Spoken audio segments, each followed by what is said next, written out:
काँग्रेसचे ज्येष्ठ नेते बाळासाहेब थोरात, पृथ्वीराज चव्हाण, नानासाहेब पटोले हे सगळे उपस्थित राहतील। याशिवाय समाजवादी पार्टी, शेका पक्ष,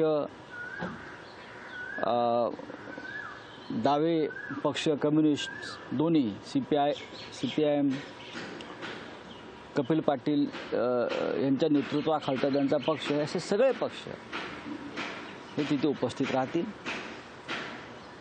आणि आम्हाला खात्री आहे ही एकजूट महाराष्ट्रामध्ये कायम राहील आणि आम्ही 35पेक्षा जास्त लोकसभेच्या जागा जिंकू, हे आजच्या शुभ दिनी आम्ही जाहीर करायला अजिबात आम्ही मागे पुढे पाहणार नाही। आम्ही 35पेक्षा जास्त जागा जिंकू।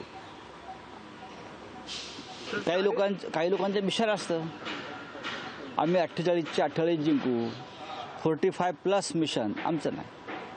आम्ही 35पेक्षा जास्त जिंकू। मग 35पेक्षा जास्तमध्ये मग ते 40 असतात, 45 असतात, पण 35 मात्र पक्क्या।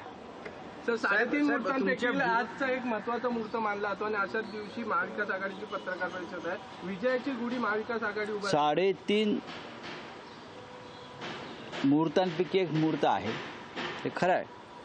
आणि आजच्या दिवसाला आपल्या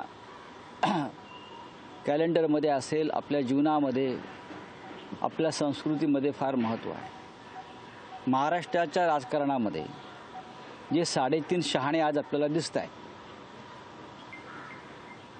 महाराष्ट्राच्या राजकारणामध्ये जे 3.5 शहाणे आहेत,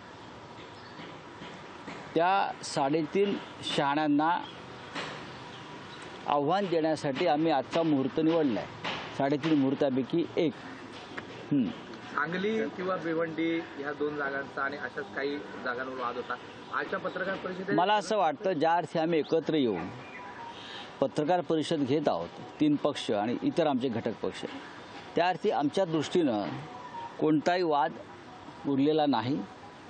आणि असं वाटलं तुम्हाला जर काय आहे तर आम्ही एकत्र बसू आणि चर्चा करू। मी कालही सांगितलं की आघाडीमध्ये किंवा गठबंधन याच्यामध्ये एखाद दुसऱ्या जागेवरून शेवटपर्यंत चर्चा होत असते आणि ते अपेक्षित आहे।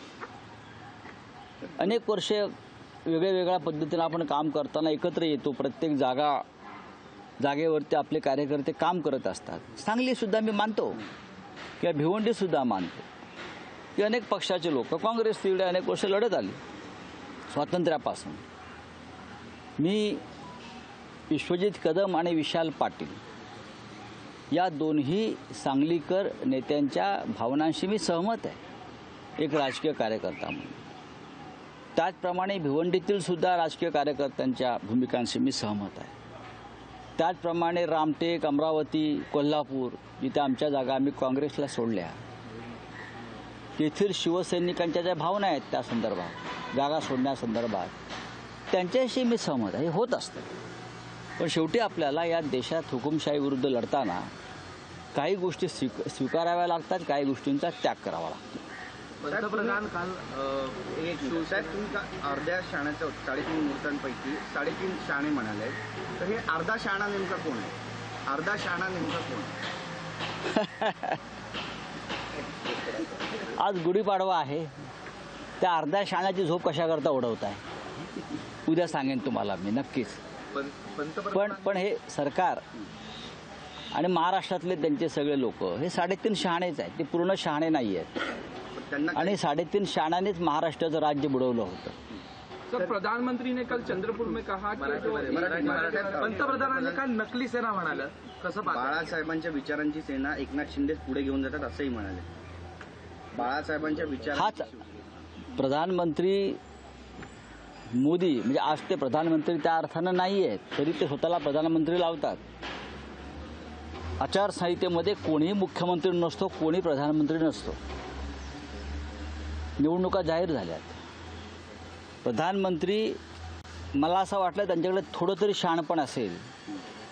मी जे काही शहाण्यांचा उल्लेख केला महाराष्ट्रात येऊन, जर बाळासाहेब ठाकरे आणि उद्धव ठाकरे यांच्या नेतृत्वाखाली शिवसेनेला ते नकली शिवसेना म्हणत असतील, याचा अर्थ प्रधानमंत्र्यांना किती भीती वाटते उद्धव ठाकरेंची आणि बाळासाहेब ठाकरेंच्या शिवसेनेची। ही भीती आहे त्यांच्या मनातली की इतके प्रयत्न करून, इतकी दमनशाही करून, इतकी दडपशाही करून पक्ष फोडूनसुद्धा उद्धव ठाकरे त्या वादळामध्ये एका दीपस्तंभासारखे उभे आहेत आणि भारतीय जनता पक्षाला आणि मोदी शहांना आव्हान देत उभे आहेत. अनेक वादळं अंगावर झेलून शरद पवार ठामपणे उभे आहेत. अशा प्रकारे बोलणं शिवसेनेला बाळासाहेब ठाकरेंच्या हाच एक नकली विचार आहे. कालच्या भाषणात आणि नरेंद्र मोदी यांनी अशा प्रकारची भाषणं महाराष्ट्रातून सातत्याने केली पाहिजेत. ते जिथे जातील तिकडली भाजपची जागा कमी झाल्याशिवाय राहणार नाही. असली काय आणि नकली काय हे उद्याच्या निवडणुकीमध्ये स्पष्ट होईल. कालच्या भाषणानंतर असं वाटतंय नरेंद्र मोदी वर्सेस उद्धव ठाकरे असा सामना आहे की नक्कीच आहे.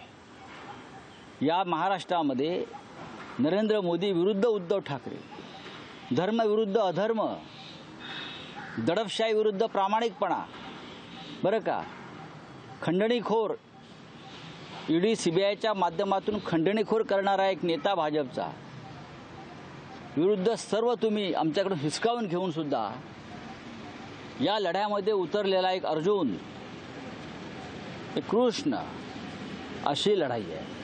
नरेंद्र मोदी आणि त्यांचे सगळे सहकारी ज्या पद्धतीनं लटपटतात उद्धव ठाकरेंसमोर, त्यातून त्यांना हे सगळं त्यांच्या तोंडातून हे बाहेर पडत आहे. प्रधानमंत्री नरेंद्र मोदींनी वर्षा बंगल्यावर ज्या पद्धतीनं बैठका होत आहेत, आचारसंहिता आहे, हा निवडणूक आचारसंहितेचा भंग आहे.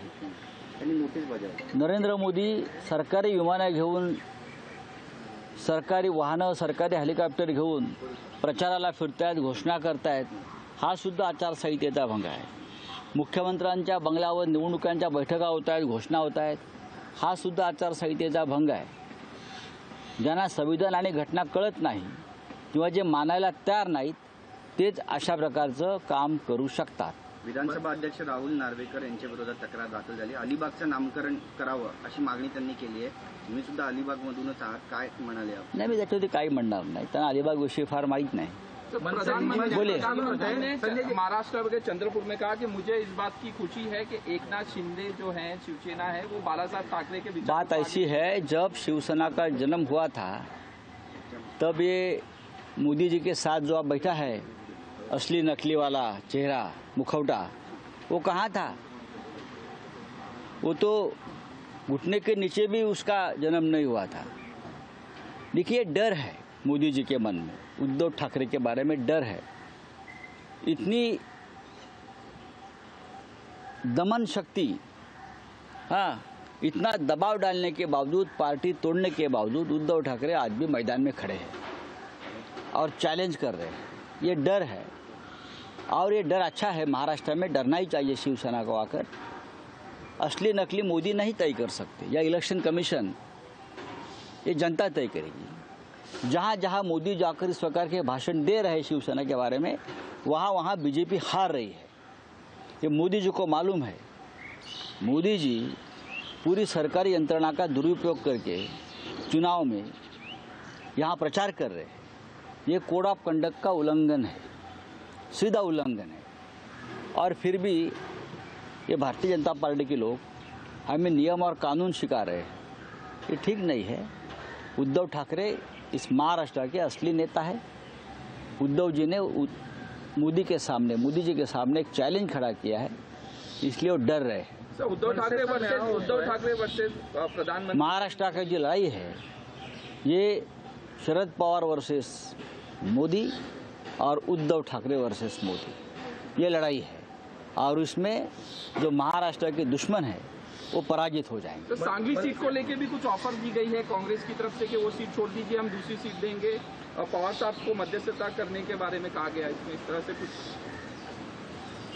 बातचीत खत्म हो चुकी है. ये पहले भी मैंने कहा है. इसलिए आज संयुक्त पत्रकार परिषद है, उसमें सब कुछ बातें सामने आ जाएगी. मनसेचा मेळावा होतोय. फडणवीस म्हणाले की मनसे सोबत येईल अशी शक्यता आहे. माझ्या दोघांनाही शुभेच्छा आहेत. आज गुढीपाडवा आहे. आज पवित्र आणि मंगलमय अशा शुभकामना केल्या पाहिजे. मोदी आणि शहांना पाय ठेवून देऊ नका महाराष्ट्रामध्ये, असं श्री राज ठाकरे यांच्या भूमिका होत्या. त्याच्यामुळे त्या मताशी महाराष्ट्र सहमत आहे. आणि तरीही देवेंद्र फडणवीस हे आपण त्यांना एकत्र घेऊया वगैरे काय म्हणतायत ती त्यांच्या अकलीची दिवाळखोरी आहे. मोदी शहांना पाय ठेवू देणार नाही, ते देऊ नका. हे महाराष्ट्राचे दुश्मन आहेत. आता महाराष्ट्राच्या दुश्मनांना नरेंद्र मोदी किंवा अमित शहाना कोण पाय ठेवू देते मुंबई महाराष्ट्रात ते आम्हाला पाहायचं आहे. चला, थँक्यू. श्रीकांत शिंदेबद्दलचा महत्वाचा विषय आहे. त्यांची उमेदवारी फडणवीस घोषित करतात की ते कल्याणचे उमेदवार आहे, पण श्रीकांत शिंदे भाषणात म्हणतात की अजून माझी उमेदवारी मुख्यमंत्र्यांनी घोषित केली नाही. अविश्वास आहे. मी कसं काय सांगणार? मला इतकंच माहिती आहे, पुढल्या लोकसभेत ते नसतील. त्यांची उमेदवारी नरेंद्र मोदींनी सुद्धा घोषित केली किंवा अमित शहाने घोषित केली तरी मी खात्रीनं सांगेन पुढल्या लोकसभेत ते नसतील. लोकशाही मराठी ऐका, पहा, जागरूक रहा.